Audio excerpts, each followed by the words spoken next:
Hi friends, இப்போ நம்ம இன்றைக்கி என்ன செய்ய போனாங்க, எப்பயுமே எண்ணெயில் போட்டு செஞ்சுட்டு இருக்கோமா. அதனால் இன்றைக்கி வெள்ளை மச்சை ஊற வச்சு அவிச்சு வச்சுருக்கேன். வெள்ளை மச்சை சேலரை செய்ய போகிறேன். அதுக்கு தேவையான போடுவாங்க இல்லைங்க, ஊற வச்சு அவிச்சிட்டேன் வைக்கிறேன்.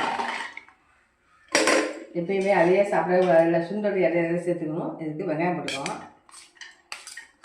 கேரட் கொஞ்சம் போட்டுக்குவோம், மாங்காய் கொஞ்சம் போட்டுக்குவோம், பச்சை மிளகா கொஞ்சம் லேசாக காரத்துக்காண்டி ஒரு பச்சமாக கீரை போட்டுக்கலாம், கொத்தமல்லி டேஸ்ட்டு எல்லாம் சேர்த்து சாப்பிட்டீங்கன்னா செம்ம டேஸ்ட்டாக இருக்கும். கொஞ்சம் போட்டுக்கலாம், நல்லா டேஸ்ட்டாக இருக்கும். கொஞ்சம் போட்டுக்கலாம். எப்படி நல்லா கலரிட்டு பிள்ளைங்களுக்கோ நம்மளும் சாப்பிட்டா கூட நல்லது தான். சுண்டல் எல்லா சுண்டலும் செய்யலாம். அதனால் நான் இன்றைக்கி இந்த சுண்டல் பண்ணியிருக்கேன். நீங்களும் பண்ணி சாப்பிட்டு ட்ரை பண்ணுங்கள். வாங்க இப்போ பேத்திக்கு கொடுத்துடலாம். பேரை வந்து டியூஷன் போயிடலாம். வாங்க கொடுத்துடலாம். அப்படியே இங்கே இருக்குப்பா 100 மொச்சை பயிரெலாம் வெள்ளை பயிர் எவ்வளோ இருக்குது பார்த்ததுனால 4 பேருக்கு தாராளம் சாப்பிட்லாம். 5 நிமிஷம் தான். ஒரு வேக கேட்டேன்னா இது சாப்பிட்டு நல்லா சத்தான பொருள்.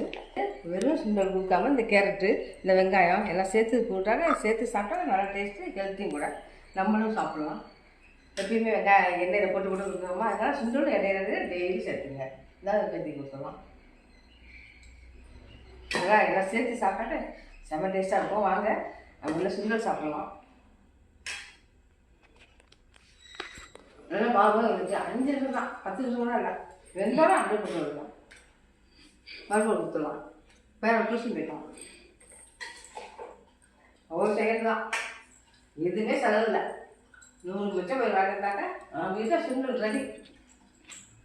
ட்ரை பண்ணுங்க. தேங்க்யூ.